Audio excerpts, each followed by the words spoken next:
नमस्कार, good afternoon to all. आप सभी प्यारे दर्शकों का मैं आपका होस्ट और दोस्त सुनील शर्मा स्वागत करता हूं प्रभु से खास बात शो में। दीपावली की आप सभी को शुभकामना। ये रिकॉर्डेड करके ले रहे हैं क्योंकि दिवाली आपको मंगलमय हो और ऐसी शुभकामना के साथ में एक इम्पॉर्टेंट टॉपिक लेके आए हम।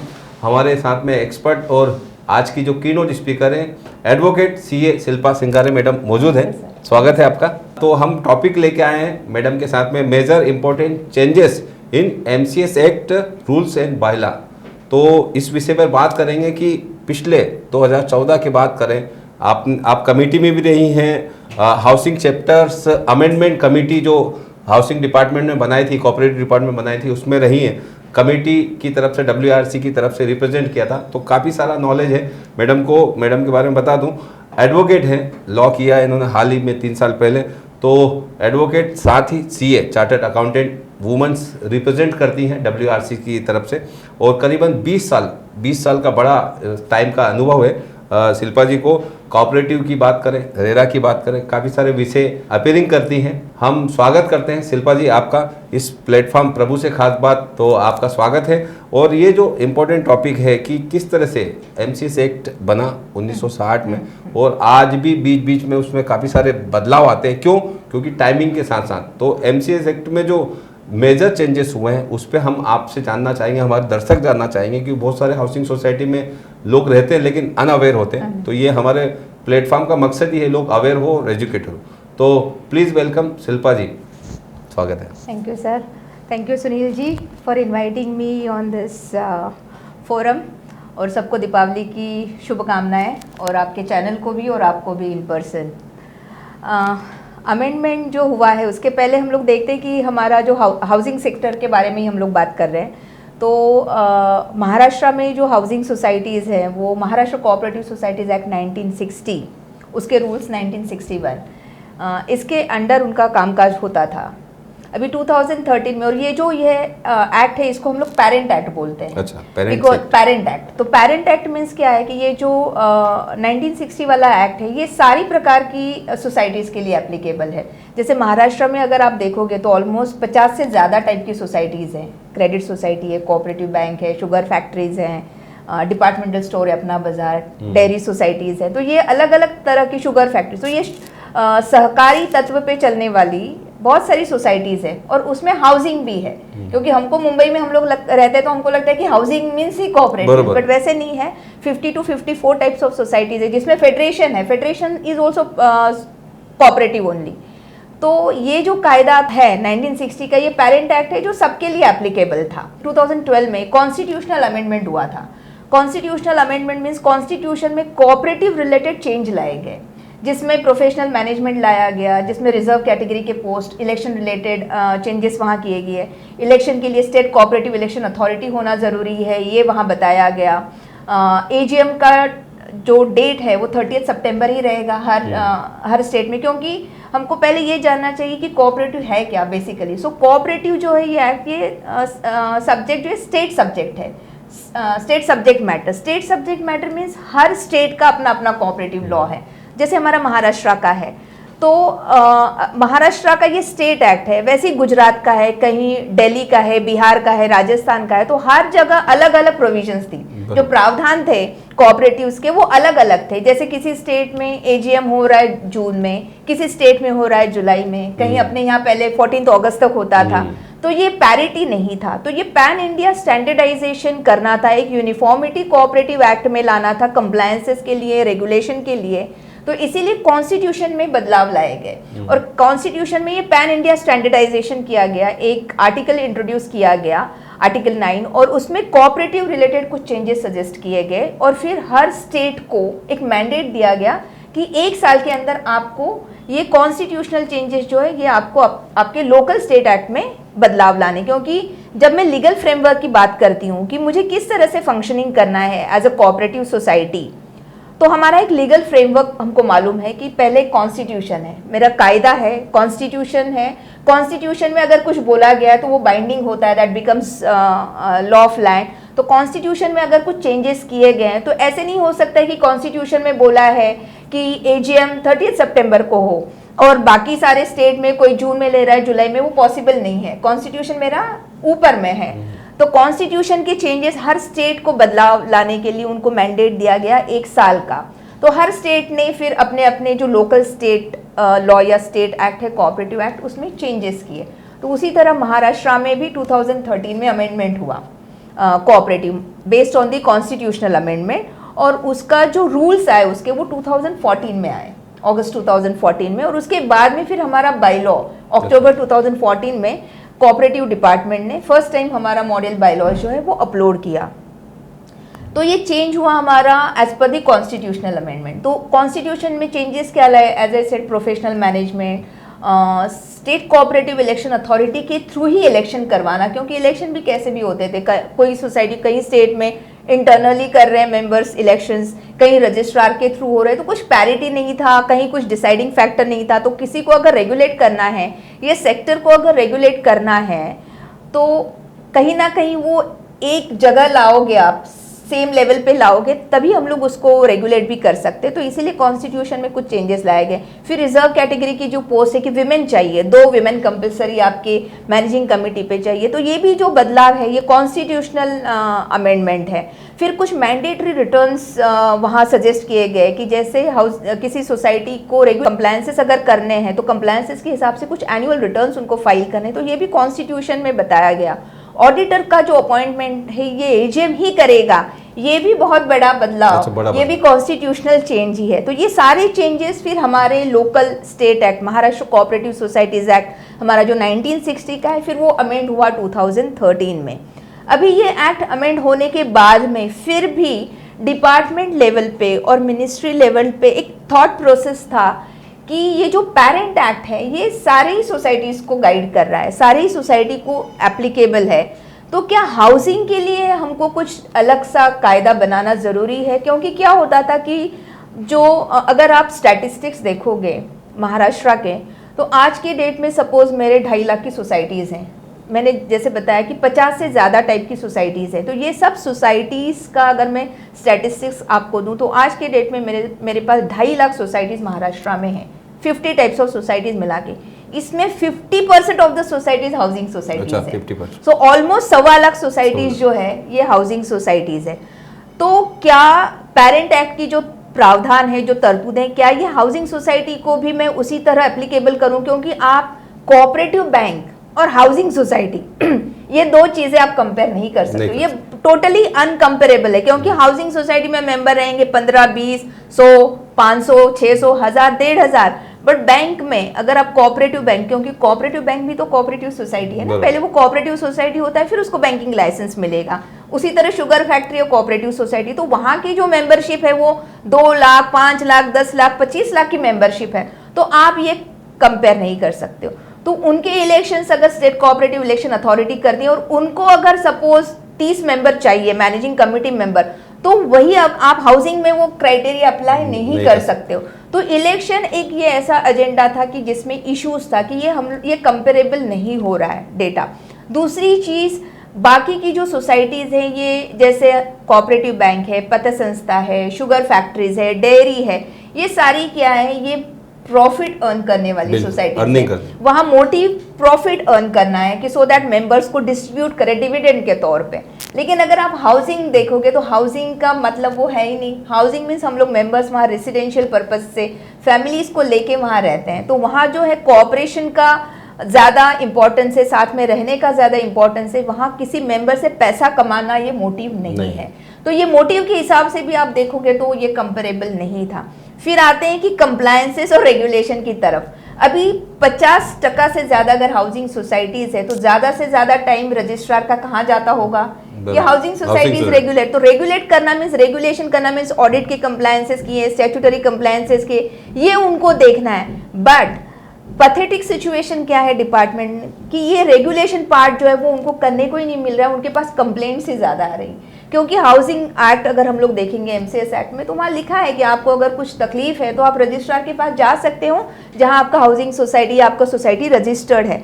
तो क्या हो रहा है कि जो रजिस्ट्रार है ये क्वासी जुडिशियल अथॉरिटी है। That means quasi judicial means there administrative authorities having judicial power, तो उनको एडमिनिस्ट्रेटिव काम भी करने हैं, सोसाइटी भी रजिस्टर करनी है, सोसाइटी के रिलेटेड कंप्लायंसेस भी देखने हैं। किसी सोसाइटी पे अगर मैनेजिंग कमेटी नहीं तो वहाँ एडमिनिस्ट्रेटर या ऑथराइज्ड ऑफिसर को लाना, ये भी काम करना है, ये सारे काम उनको करने। But at the same time अगर किसी मेंबर की कंप्लेंट आता है या कोई एप्लीकेशन फाइल हो रही रिकवरी, तो उसके भी हियरिंग्स उनको करने। तो ये डिपार्टमेंटल मशीनरी का more than 50%, 60 or 70% maximum time they're spending on complaint resolution, dispute resolution।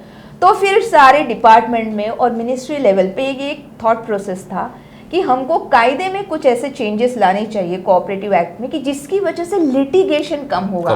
और जैसे आपने मेरा इंट्रोडक्शन दिया, आपने बताया कि मैं I was fortunate enough to be a part of this committee housing chapter. ये कमेटी जो 2017 में मिनिस्ट्री ऑफ कॉरपोरेशन ने गठित की, तो मैं तभी WRC western India regional council में मैं तभी भी और अभी भी मैं मेंबर हूँ। तो I was part of the institute as a council member and I was heading cooperative committee that time. तो मैंने WRC को वहाँ रिप्रेजेंट किया वो कमेटी में। तो हर उस मीटिंग में मैंने अपना कंट्रीब्यूशन देने का प्रयास किया कि जो as a chartered accountant, as an auditor and as a consultant हम लोग प्रैक्टिस करते हैं कोऑपरेटिव, तो मैं भी क्या देखती हूँ कि क्या क्या चीज़ें जो बदलाव लाना ज़रूरी है। तो ये कंट्रीब्यूट करने के लिए हम लोगों ने इसमें प्रयास किया। तो ये अमेंडमेंट लाने का जो एक माइंडसेट था वो यही था कि ऐसे कॉन्सेप्ट, तो हम लोगों को जो ये कमेटी गठित की थी, तो इसको एक housing chapter committee, that means एक सेपरेट हाउसिंग चैप्टर ही लाना है। तो कायदा तो रहेगा, पेरेंट एक्ट रहेगा, लेकिन उसमें हम लोग एक ऐसा सेपरेट चैप्टर लाएंगे कि जो सिर्फ हाउसिंग सोसाइटी के बारे में बात करेगा। तो फिर इस कमेटी को नाम दिया गया हाउसिंग चैप्टर अमेंडमेंट कमेटी। और ये अमेंडमेंट कमेटी को क्या हमको मैंडेट दिया गया कि आपको ये एक्ट रीड करना है, देखना है, और हर किसी को। तो इसमें पार्टिसिपेंट्स कौन थे, जैसे इसमें रजिस्ट्रार्स थे, डिस्ट्रिक्ट रजिस्ट्रार थे, डिविजनल जॉइंट रजिस्ट्रार थे, इसमें एडवोकेट्स थे, इसमें चार्टर्ड अकाउंटेंट थे, हम लोग 2-3 लोग। तो हम लोग जो प्रैक्टिशनर्स थे, तो हमको देखना था कि हर प्रोविजन हम रीड करेंगे और हम लोग देखेंगे कि क्या ये प्रोविजन हाउसिंग के लिए एप्लीकेबल है, तो क्या ये प्रोविजन निकाल देनी चाहिए, इसमें कुछ अमेंडमेंट करना चाहिए, कुछ मॉडिफिकेशन लाना चाहिए, और कुछ ऐसी चीज़ें हैं कि जो हाउसिंग के लिए ज़रूरी है लेकिन कायदे में है नहीं। तो अमेंडमेंट कमेटी का जो काम था वो ये था कि एग्जिस्टिंग एक्ट में जो प्रोविजंस हैं उसको क्या निकालना ज़रूरी है, क्या उसको मॉडिफाई करना ज़रूरी है, और जो प्रोविजन नहीं है उसको लाना ज़रूरी है। तो ये काम अमेंडमेंट कमेटी का था। इसी तरह हम लोगों ने ऑलमोस्ट 2 साल ये अमेंडमेंट कमेटी के मेंबर्स हम लोग मीटिंग करते रहे। हमने काफ़ी MLAs को इसके प्रेजेंटेशंस दिए, हमारा ड्राफ्ट एक्ट हम लोगों ने बनाया, और उसके बाद में एक अमेंडेड एक्ट आया, हाउसिंग चैप्टर आया, जो 2019 जुलाई में गैजेट हुआ। एंड अनफॉर्चुनेटली अभी ये आपकी इस फोरम का मैं थोड़ा सा फुटेज लेती हूँ, लीवरेज लेती हूँ कि एक्ट 2019 में गैजेट हुआ है, बट अभी तक ये एक्ट के रूल्स निकाले नहीं गए हैं, which is really a pathetic part. Because rules क्या होते हैं कि एक्ट में तो ड्राई सब्जेक्ट है, वो हर लेमैन को समझता नहीं है, आप एक्ट रीड करोगे, लेकिन रूल्स क्या है कि क्या कायदे में अगर बोला गया है कि ये इस तरह से करना है, इलेक्शन इस तरह से करने हैं, बायलॉ इस तरह से अमेंड करना है, लेकिन वो कैसे करना है वो रूल्स में, और उसके रूल्स ही नहीं है आज के डेट में। तो बहुत बार इवन रजिस्ट्रार भी हमको बोल दे कि हम इसमें कुछ नहीं कर सकते मैडम, अभी इसके रूल्स ही नहीं आए। तो इसीलिए मेरा मिनिस्ट्री लेवल पे भी या मिनिस्ट्री को भी थोड़ा सा हम्बल सबमिशन है कि इसकी तरफ थोड़ा ध्यान देके रूल्स लेके आए इसके। बिल्कुल, आपने बड़ा ही इम्पोर्टेंट बताया गया कि कोऑपरेटिव, अब तो सेंटर में बात करें तो पहले जो सहकारिता मंत्री है वो बन चुके अमित भाई साहब, और उनके नेतृत्व में काफ़ी सारे हर एक स्टेट में नेशनलाइज, किस जैसे रेरा नेशनलाइज है उसी तरह से कोऑपरेटिव सेक्टर भी नेशनलाइज हो। और वो आपने बताया कि बड़े अच्छे तरीके से बताया कि क्रेडिट सोसाइटी हो या किसान फार्मर सोसाइटीज़ हो, हर एक सोसाइटियाँ वहाँ पे बहुत बेहतरीन काम कर रही हैं। एक वक्त तो चला है छोटे से ब्रेक का, ब्रेक के बाद हम शिल्पा जी से जानेंगे कि हाउसिंग चैप्टर में क्या इंपॉर्टेंट है हाउसिंग सोसाइटियों के लिए, ताकि आगे वो अवेयर हो, एजुकेट हो हाउसिंग सोसाइटी में। एक छोटे से ब्रेक के बाद।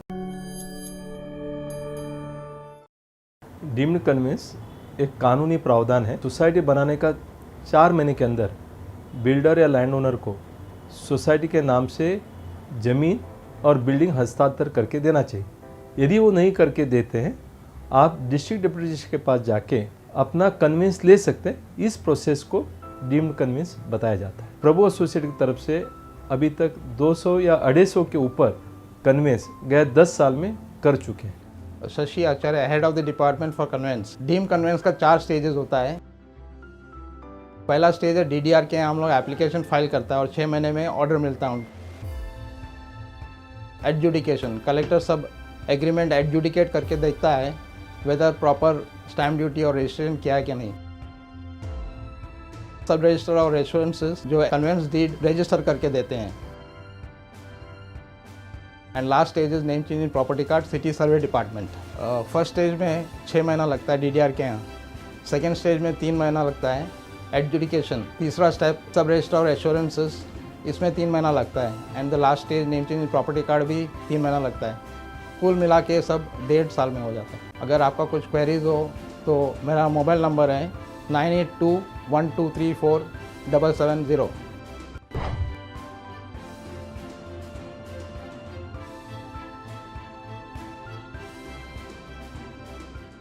ब्रेक के बाद आप सभी का स्वागत है। जिस तरह से हमने हमारे जो दर्शक हैं वो हाउसिंग सोसाइटीज़ और सीए और एडवोकेट और प्रोफेशनल काफ़ी सारे हैं, तो हम जानना चाहेंगे और उन लोगों को बताना चाहेंगे कि हाउसिंग चैप्टर एक नया इंट्रोड्यूस किया, तो उस हाउसिंग चैप्टर में आप रही हैं, तो नए जो अमेंडमेंट की बात करेंगे, नया जो अमेंडमेंट हुआ, आप कमेटी में रही। शिल्पा जी क्या कहेंगी कि रीडेवलपमेंट है यहाँ पे कन्वेंस और डीम कन्वेंस जैसा इशूज़ है काफ़ी। आपने बोला कि 1.25 लाख हाउसिंग सोसाइटी जो गवर्नमेंट का आंकड़ा, तो वो काफ़ी मतलब पायदान पे है और मुंबई में तो रीडेवलपमेंट के आगे चल रहा है।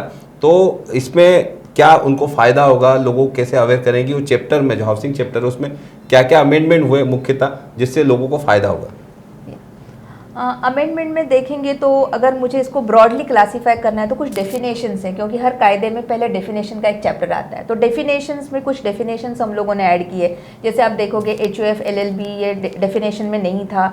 फिर अगर कोई मेंबर सपोज मेंटेनेंस नहीं देता है तो ड्यूज़, तो अगर रिकवरी सर्टिफिकेट के लिए उसको रजिस्ट्रार के पास जाना है तो वो सोसाइटी बोलती कि इसने हमारे ड्यूज़ नहीं दिए, और सामने वाला एडवोकेट, अगर मैं उसकी एडवोकेट हूँ तो मैं बोलूँगी ड्यूज़ का डेफिनेशन कहाँ दिया है, तो आई यूज टू कंटेस्ट कि ड्यूज का डेफिनेशन ही नहीं है, तो वो ड्यूज का डेफिनेशन लाना बहुत जरूरी था। फिर डिफॉल्टर की डेफिनेशन नहीं थी। हर मेंबर अगर कोई मेंटेनेंस नहीं देता है तो सोसाइटी में वो डिफॉल्टर डिक्लेयर किया जाता था, बट डिफॉल्टर की बाकायदा डेफिनेशन वहाँ नहीं थी। तो ये कंट्रीब्यूशन मेरी ओर से है कि जैसे HUF LLP ये था ही नहीं पर्सन के डेफिनेशन में, और आप इंडिया को कोई भी एक्ट लो HUF होता है पर्सन के डेफिनेशन में। तो मैंने पूरी जो कमेटी थी DDR डिविजनल जॉइंट रजिस्ट्रार और सारे उनको बताया कि HUF हर कायदे में है, सिर्फ 1960 से ये कायदा चला आ रहा है, और पर्सन के डेफिनेशन में मैं देख रही हूँ कि मुझे वो HUF नहीं दिख रहा है, तो HUF आ गया।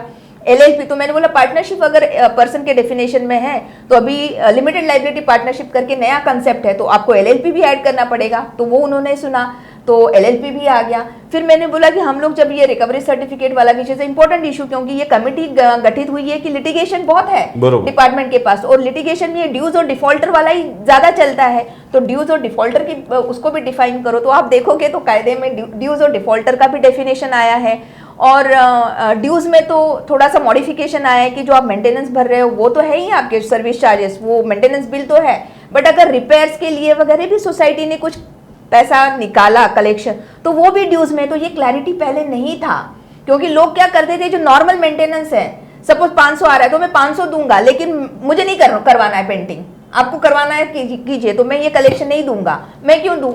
तो सप्लीमेंट्री बिल अगर आपने पेंटिंग का दिया तो वो नहीं पे होता था, तो आउटस्टैंडिंग होते थे, डिफॉल्टर होते थे उसकी वजह से। तो फिर वो ड्यूज के डेफिनेशन में वो भी आ गया कि भैया आपको सिर्फ नॉर्मल मेंटेनेंस नहीं, लेकिन कोई भी जनरल बॉडी ने अप्रूव किया है कायदे में रह के, तो वो भी आपका ड्यूज में कंसिडर किया जाएगा। डिफॉल्टर का डेफिनेशन उसमें आ गया।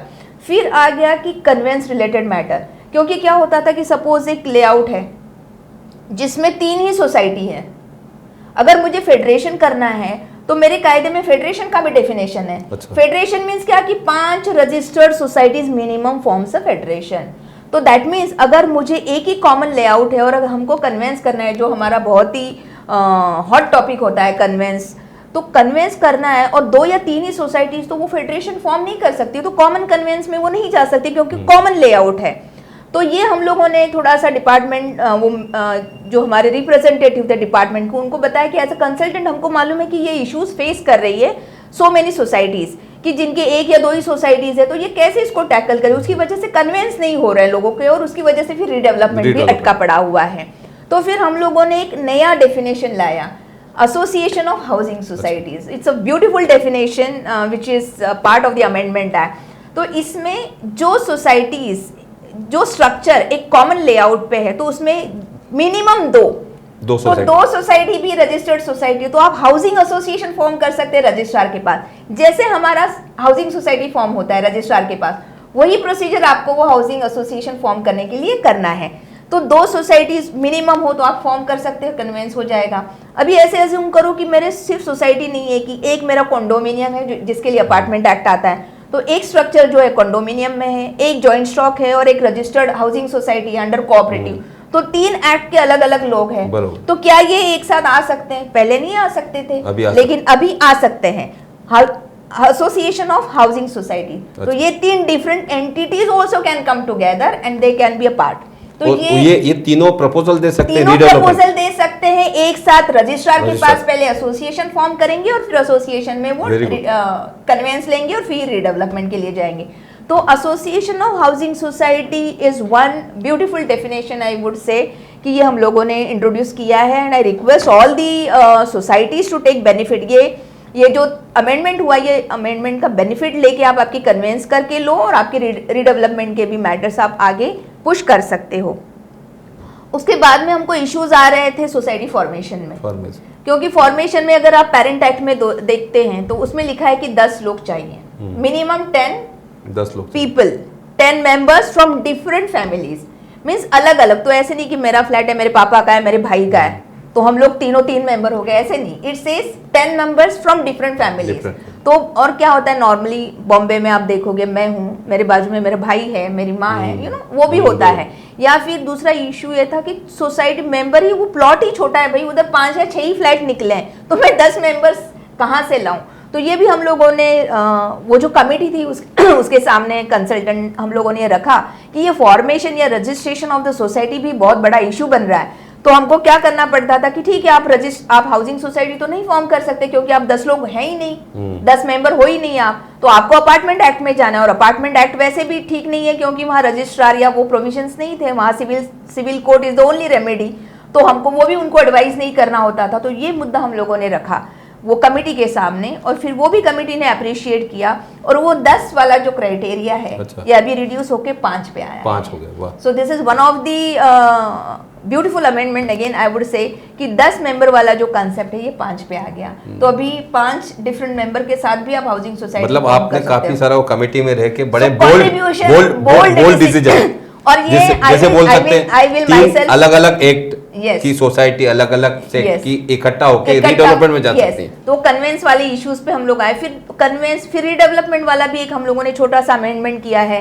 जो राइट्स ऑफ द मेंबर है, उसमें हम लोगों ने क्लॉज डाला rights and responsibilities of member में, क्योंकि बहुत सारे जो मेरे साथ जो मेरे जो अदर कलीग्स थे डिफरेंट फील्ड से आए हुए, उन्होंने भी एक मुद्दा रखा कि रीडेवलपमेंट के टाइम कोई मेंबर होते हैं वेकेट ही नहीं करते हैं फ्लैट, कोई 1-2 होते हैं जो अट जाते हैं नट जाते कि नहीं मैं नहीं फ्लैट खाली करूंगा। तो अभी कायदे में वो भी प्रावधान हम लोगों ने लाया है कि एक बार रीडेवलपमेंट का प्रोसीजर सोसाइटी ने फॉलो किया, सब ठीक से लीगली हो गया, तो बाय डिफॉल्ट आपको सबके साथ वो फ्लैट वेकेट करना पड़ेगा। सबके तो साथ ये जाना अभी आपकी रिस्पॉन्सिबिलिटी बन गई, ये भी कायदे में पहले डायरेक्टली बताया नहीं गया था, तो अभी ये आपका रिस्पॉन्सिबिलिटी है। इसीलिए अगर आप नहीं वैसे करते हो तो मेंबर जा सकते हैं रजिस्ट्रार के पास फॉर वो डिस्प्यूट लेके फॉर रेजोल्यूशन। तो मतलब कमेटी तो जा सकती है, मेंबर भी जा सकते हैं। तो ये एक चेंज हम लोगों ने लाया। फिर इलेक्शन रिलेटेड भी इसमें काफी चेंजेस हैं, जैसे disqualification of the management committee, तो कौन सा मेंबर है जो उसमें कमेटी में नहीं आ सकता है, तो उसमें हम लोगों ने ये स्टेट एजेंट और प्रॉपर्टी कंसल्टेंट वाला जो पहले नहीं था कायदे में कि वो नहीं कर सकते ऐसा, बट अभी हम लोगों ने वो एक डिस्क्वालिफिकेशन में डाल दिया कि अगर आप प्रॉपर्टी कंसल्टेंट हो या ब्रोकर हो या स्टेट एजेंट हो तो आप आपकी कमेटी में उसी सोसाइटी में अगर आप बिजनेस कर रहे हो तो आप वो कमेटी के मैनेजिंग कमेटी के इलेक्शंस के लिए कंटेस्ट नहीं कर सकते हैं। और फिर और एक definition, beautiful definition we have introduce is provisional member.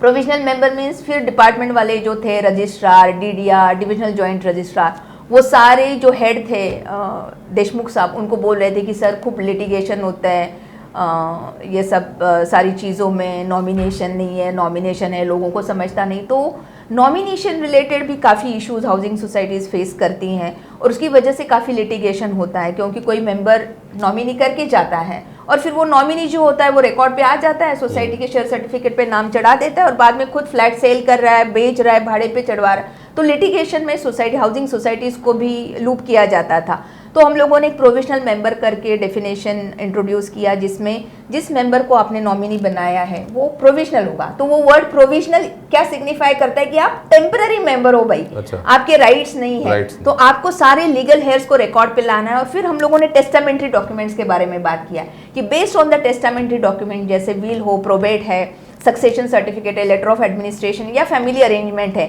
ये चीज़ें अगर आप देते हैं तो आपको ये सब चीज़ें देकर लीगल हेयर्स को भी रिकॉर्ड पे लाना है। तो प्रोविजनल मेंबर खुद सारे डिसीजन नहीं ले सकता है। तो ये भी एक मेंबरशिप रिलेटेड हम लोगों ने चेंज किया है। इलेक्शन रिलेटेड चेंजेस हम लोगों ने उसमें लाए हैं। बाकी तो ऑडिट, क्योंकि अगर आप कायदा देखोगे तो उसमें फर्स्ट पैराग्राफ में लिखा है कि कौन से सेक्शन पेरेंट एक्ट के एज इट इज कंटिन्यू है और कौन से सेक्शंस अमेंड किए हैं।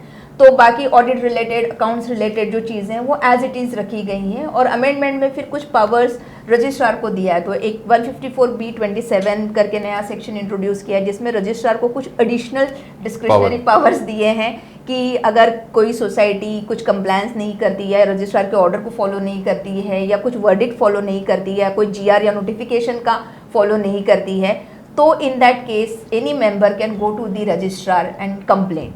तो ये 154B27 का भी एक डिस्क्रिशनरी पावर रजिस्ट्रार को दिया गया है, ये अमेंडेड एक्ट में ही दिया गया है। सो बहुत सारी ऐसी तरतूदें हैं जो काफ़ी मेंबर्स के लिए और कमेटी मेंबर्स के लिए भी। ओवरऑल बात करें, हाउसिंग चैप्टर अमेंडमेंट आने के बाद मतलब ये अमल में शुरू हो गया है। हाँ, वो तो 2019 में गैजेट हो गया और ये 9 मार्च, इसका जो ये अच्छा क्वेश्चन आपने मुझे पूछा कि इसका जो ये गैजेट हुआ जुलाई 2019 में, लेकिन इसका जो एप्लीकेशन मीन्स जो जब से लागू है ये 9 मार्च 2000, 6 महीना पहले से, क्योंकि ऑर्डिनेंस का वैलिडिटी 6 महीने का होता है, तो 9 मार्च से ये एप्लीकेबल होना शुरू हो गया है। शिल्पा जी, ये जो हाउसिंग चैप्टर अमेंडमेंट्स आए नए, बहुत बोल्ड डिसीजन लिए, जिसमें कि जो ग्रीवेंस होती, जो प्रॉब्लम्स होती थी मेंबर्स की या लोगों की आजू बाजू में, तो वो ग्रीवेंस कम होगी ऐसा लगता है? नहीं, कम होनी चाहिए एक्चुअली, क्योंकि इसमें आप देखोगे तो एजुकेशन एंड ट्रेनिंग रिलेटेड भी अमेंडमेंट आया है। जैसे पहले था कि हाउसिंग सोसाइटी को ट्रेनिंग लेनी है, ये बर्डन फेडरेशन पे शिफ्ट किया है। तो मुझे लगता है कि ये जो लिटिगेशन हम लोग जब बात करते हैं सोसाइटी में, तो ये लिटिगेशन होता क्यों है? आप अगर उसके रूट पे जाइए, लिटिगेशन कब होता है कि जब दो लोगों में किसी बात पे लेके डिफरेंस ऑफ ओपिनियन है। तो ये डिफरेंस ऑफ ओपिनियन होने की वजह क्या है? तो नॉलेज लेवल, अवेयरनेस। तो मैनेजिंग कमेटी मेंबर को लगता है कि मैंने जो बोला, जो सुना पढ़ा, वही कायदा है। जो मेंबर है, नॉर्मल मेंबर, उसको लगता है कि मैंने जो व्हाट्सएप पे देखा, यूट्यूब वीडियो पे देखा, जो न्यूज में देखा, वही कायदा है। तो ये कौन समझाए उन्हें कि एक्चुअल कायदा क्या है? और इसीलिए सेक्शन 24A पेरेंट एक्ट में है, which talks about education and training, और इसीलिए आपके मेंटेनेंस से 10 रुपीज भी कलेक्ट कर दिया आपकी हाउसिंग सोसाइटी। बट ये 10 रुपीज जो कलेक्ट होता है पर मेंबर पर मंथ, ये उस हाउसिंग सोसाइटी को एजुकेशन एंड ट्रेनिंग के लिए खर्चा करना है। और कोऑपरेटिव डिपार्टमेंट का एक 2015 का सर्कुलर है, जिसमें ऐसे बोला गया है कि हर मेंबर को एजुकेशन एंड ट्रेनिंग देना जरूरी है over the period of 5 years। That means managing committee का टर्म होता है 5 साल का, तो 20% मेंबर्स एवरी ईयर आपको ट्रेन करने हैं। तो over the period of 5 years 100% member को 100% अवेयर हो, तो लोग अवेयर हो जाएंगे तो लिटिगेशन कम हो जाएगा। तो मेरे हिसाब से लिटिगेशन थोड़ा बहुत तो कम हो वो गया ईगो के कारण ये दूसरे रीजन के हो सकता है। हाँ, 154B8 भी इंट्रोड्यूस किया है कि कौन से डॉक्यूमेंट आप मांग सकते हो कमेटी से, क्योंकि ये मेजर एरिया है कि मैंने सोसाइटी को लेटर लिखा, कंप्लेंट कि मुझे ये चाहिए, ये चाहिए, ये चाहिए, और फिर वो रजिस्ट्रार के पास जाके बैठते हैं कि मैंने सोसाइटी को इतने सारे लेटर दिए, मुझे कुछ भी दे नहीं रहे इंस्पेक्शन। तो वो भी हम लोगों ने 154B8 भी बहुत स्पेसिफिक कर दिया है कि this are the documents only which you can call for. बिल्कुल, अवेयर और एजुकेशन के लिए हम काफ़ी सारा सिलसिला कर रहे हैं कि मतलब महासेवा की बात करें, महाराष्ट्र सोसाइटी वेलफेयर और महासेवा न्यूज़ और MNS मीडिया न्यूज़ सर्विस, हमारे जो हाउसिंग गुरु रमेश प्रभु जी के नेतृत्व में काफ़ी काम कर रहे हैं। तो कहीं ना कहीं अवेयरनेस और एजुकेशन ना होने के कारण बहुत सारी चीज़ें होती है। आप चार्टर्ड अकाउंटेंट हैं, CA हैं, और CA का बड़ा इंपॉर्टेंट रोल होता है कि कोऑपरेटिव डिपार्टमेंट की बात करेंगे। आज अमित भाई शाह ने काफ़ी बड़ा लेवल किया है कि हर स्टेट में कोऑपरेटिव एक अलग वो चैप्टर किया है और अच्छा अमल भी हो रहा है। बराबर। तो as a CA chartered accountant आने वाले दिनों में काफ़ी सारे चार्टर्ड अकाउंटेंट चाहिएंगे इस फील्ड के लिए, कोऑपरेटिव सेक्टर की बात करें तो आप क्या अपील करना चाहेंगे कि चार्टर्ड अकाउंटेंट के लिए क्या स्कोप है कोऑपरेटिव सेक्टर में? नहीं, चार्टर्ड अकाउंटेंट के लिए स्कोप चार्टर्ड अकाउंटेंट के लिए ही है ऐसे मैं बोलूँ, क्योंकि ये बहुत सारे सीएज हैं जो कोऑपरेटिव वर्ड सुनते ही, सीएज क्या कोई जनरल कोई लेमैन भी अगर कोऑपरेटिव सुनता है तो एक नेगेटिव थिंकिंग हमारे दिमाग में आता है, कोई वो उसको ऐसे अच्छा नहीं आता। ऐसा वाला वो पिक्चर हमारे सामने नहीं आता है। तो ये सेक्टर जो है ये नेगेटिव पिक्चर क्यों आता है या इमेज क्यों क्रिएट किया गया है, तो मैं ऑलवेज इवन आई से कि ये जो सेक्टर है ये बहुत अनऑर्गेनाइज सेक्टर है, अनऑर्गेनाइज सेक्टर अभी भी है। और इसमें ये सेक्टर ने बहुत अप्स एंड डाउन्स देखे हैं, तो वो यू है तो अनऑर्गेनाइज्ड है, अप्स एंड डाउन्स देखे हैं, ये अनएक्सप्लोर्ड है। अच्छा। तो इसमें सिर्फ सीए प्रभु रमेशा जैसे बंदे हैं जो लीजेंड है, लीजेंडरी और मास्टर किए हुए लोग हैं जो इसमें मराठीत सांगायचं तर तळ गाडून आहेत, मुकाम लगाए हुए हैं और उनको हम लोग भी थोड़ा थोड़ा फॉलो कर रहे हैं। तो ये जो सेक्टर है ये चार्टर्ड अकाउंटेंट्स या बाकी प्रोफेशनल तो ये बहुत अनएक्सप्लोर्ड, तो वो वाला भी एक यू है। और ये सेक्टर इसमें ग्लैमर नहीं है because you are not there.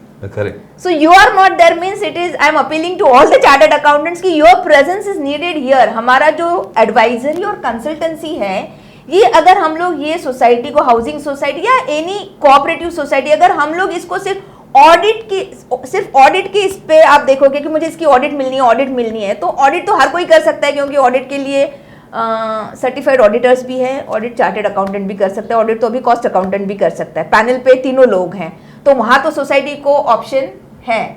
लेकिन कोई सीए प्रभु रमेशा के पास ही क्यों जाए या कोई सीए शिल्पा के पास ही क्यों जाए, तो कुछ एडिशनल वैल्यू एडिशन आपको देनी है और वो value addition as a chartered accountant आप ही दे सकते हैं थ्रू एडवाइजरी एंड कंसल्टेंसी। तो आप उनके हर डिसीजन में आप उनके साथ रह सकते हो, उनको ग्रो कैसे करना है वो सिखा सकते हो, वो किस तरह से फॉर्म हो, वो सोसाइटी हाउसिंग में फॉर्म हो या प्रीमाइसेस में फॉर्म हो या अपार्टमेंट में फॉर्म हो, तो ये बेसिक कंसल्टेंसी से रिलेटेड। तो वो एक सोसाइटी जैसे कंपनी हम लोग फ्लोट करते हैं, वो कंपनी को आगे लेके जाते हैं, है ना। एक प्राइवेट लिमिटेड कंपनी फ्लोट करनी है तो हम लोग खुश हो जाते हैं चार्टर्ड अकाउंटेंट, एक प्राइवेट लिमिटेड कंपनी क्लाइंट मेरे पास आने वाला है, फिर उसका टैक्स ऑडिट आएगा, जीएसटी आएगा, इनकम टैक्स आएगा, फिर उसका मैं फंडिंग करूंगी, प्रोजेक्ट रिपोर्ट दूंगी, ये सारा यहीं भी है। और एक जाते जाते मैं थोड़ा सा आपको बता दूं कि कोऑपरेटिव और corporate is same. Her housing society या हर कोऑपरेटिव सोसाइटी के नाम के आगे लिमिटेड लगा है, मालूम है आप कोऑपरेटिव हाउसिंग सोसाइटी लिमिटेड। हाँ, और हर प्राइवेट या पब्लिक लिमिटेड कंपनी होती है तो वो भी लिमिटेड है, आप भी लिमिटेड है। मतलब कोऑपरेटिव और कॉर्पोरेट नहीं, क्योंकि आप कॉर्पोरेट एंटिटी हैं। Every cooperative is a corporate entity. आप शेयर होल्डर हो, आपको 5 या 10 शेयर लेने पड़ते हैं, यस और नो, तो आप शेयर होल्डर भी हो, तो ये कॉर्पोरेट एंटिटी है।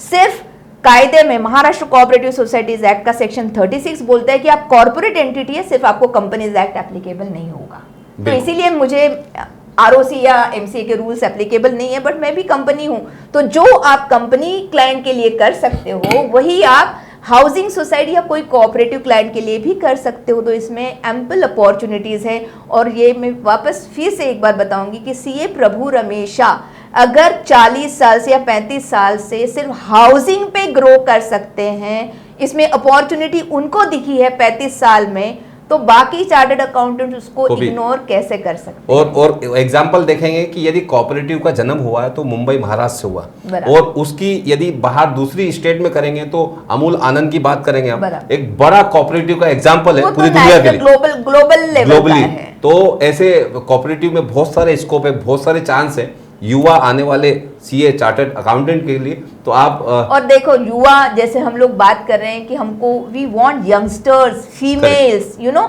और इवन सीनियर चार्टर्ड अकाउंटेंट्स, तो वो खुद ट्रेडिशनल प्रैक्टिस संभाले, लेकिन उनका बेटा या बेटी या बहू अगर सीए तो एक वर्टिकल क्रिएट करे कोऑपरेटिव और रेरा का, और उसमें प्रैक्टिस करे। और CA Prabhu Ramesha is always available, क्योंकि मैं खुद बोलती हूँ सीए प्रभु रमेशा साथ हमेशा। आप एक कॉल कीजिए, सर आपको सपोर्ट के लिए अवेलेबल है। And we want all the youngsters you know to come in this field and be like CA Prabhu Ramesha. बिल्कुल। एडवोकेट सीए शिल्पा सिंगारे मैडम, आपने बहुत ही बेबाकी से बताया और बहुत अच्छी आपका जैसे रमेश प्रभु जी से जो आपकी नज़दीकियाँ हैं और जो आपकी आइडियल मानती हो आप उनको उनसे सीखा है। हाँ सर, हम तो लोग ऐसे उनको स्पेशली मैं उनको अपना रोल मॉडल मानती हूँ और मैंने सर से बहुत सीखा है, क्योंकि सर जैसे मोटिवेशनल वीडियोस तो बताते रहते हैं कि आपको मोटिवेशनल वीडियोस देखने चाहिए, और उन्होंने कुछ बुक्स मुझे रेफर किए थे कि आपको रिच डैड पुअर डैड ये बुक आप रीड करो तो आपको समझेगा कि प्रैक्टिस में ग्रो कैसे Correct. करना है। तो वहाँ लिखा हुआ है कि अगर आप, और वो बताते थे कि अगर आपको समझ में नहीं आ रहा है कि कैसे शुरू करूं, मैं कैसे ये कोऑपरेटिव में आऊं, मुझे मालूम नहीं है, मैंने तो कभी किया नहीं, तो कैसे आऊं, मैं भी सर से क्वेश्चन करती कि सर कैसे होगा ये। तो उन्होंने बोला अगर ऐसे आपको ये क्वेश्चन है तो आपको एक ही चीज करनी है, सिंपल, जो इसमें ऑलरेडी पैर जमाए हुए बैठा है उसको आपको सिंपली फॉलो करना है, बस। तो मैंने तभी से एक अपना फंडा बना लिया, जो कुछ भी सीए प्रभु हमेशा करेंगे बस उनको फॉलो करो, और उनके दिए हुए मार्गदर्शन पे ही हमारा भी प्रैक्टिस और ग्रो ऐसे हो रहा कितने है। लोग उनको फॉलो करते हैं। तो हम चाहेंगे ये हमारा जो प्रोग्राम है प्रभु से खास बात, ये उद्देश्य ये है कि अवेयर हो, एजुकेट हो, लोग एम्पावर हो, वुमेन्स हो या पुरुष हो, कोई भी मैन हो, तो हम एम्पावर एजुकेशन की बात करते हैं। एमएनएस मीडिया न्यूज़ सर्विस हो या महासेवा न्यूज़ हो, दोनों का एक ही मकसद है। और शिल्पा मैडम, हमारा फॉर्मेट है ऐसा कि आप अपने नंबर्स और आपका मेल आईडी शेयर कर सकते हैं। मेरा नंबर और मेल आईडी 9820053395। आई रिपीट 9820053395, और मुझे व्हाट्सएप पे कनेक्ट कर सकते हैं 9820053495। सो 53495 is my WhatsApp number and 53395 is my calling number. बिल्कुल शिल्पा जी, बहुत बहुत धन्यवाद। और मुझसे कनेक्ट होना है तो मेरा नंबर है 9920378133। आपको यदि इस तरह के सेमिनार्स और इस तरह के लाइव शो से कनेक्ट होना, अवेयर हो, एजुकेट होना, तो मेरे नंबर पर आप अपना नाम और सिटी का नाम लिखें, हम आपको उस ग्रुप में ऐड कर लेंगे ताकि आपको रेगुलर अपडेट मिलती रहे। रेगुलर चैनल की जो ज्ञान की चीज़ें हैं वो अब ज्ञान का भंडार आप तक पहुँचा सके। मैडम आप आई, बहुत अवेयर किया और एजुकेट किया आप सभी लोगों को, उसके लिए बहुत बहुत धन्यवाद, और ऐसे ही आती रहे। Thank you very much. Thank you. और हमारे चैनल को महासेवा न्यूज़ को यदि आपने सब्सक्राइब नहीं किया तो सब्सक्राइब करें, वीडियो को लाइक करें, कमेंट जरूर करें, और आपके जो कमेंट्स होंगे, आपके जो क्वेश्चन होंगे इस सब्जेक्ट से रिलेटेड, हम जरूर शिल्पा मैडम तक पहुंचाएंगे ताकि आप तक उसको जवाब मिल सके। Thank you. वीडियो को लाइक, शेयर और सब्सक्राइब कीजिए, शेयर ज्यादा कीजिए, वो Yes. भी बहुत इंपॉर्टेंट है। थैंक यू, ताकि लोग अवेयर होंगे, एजुकेट होंगे, तो ज़्यादा प्रॉब्लम्स नहीं होगी, कोऑपरेशन रहेगा, नॉन कोऑपरेशन रहेगा। बराबर। Thank you very much. Thank you.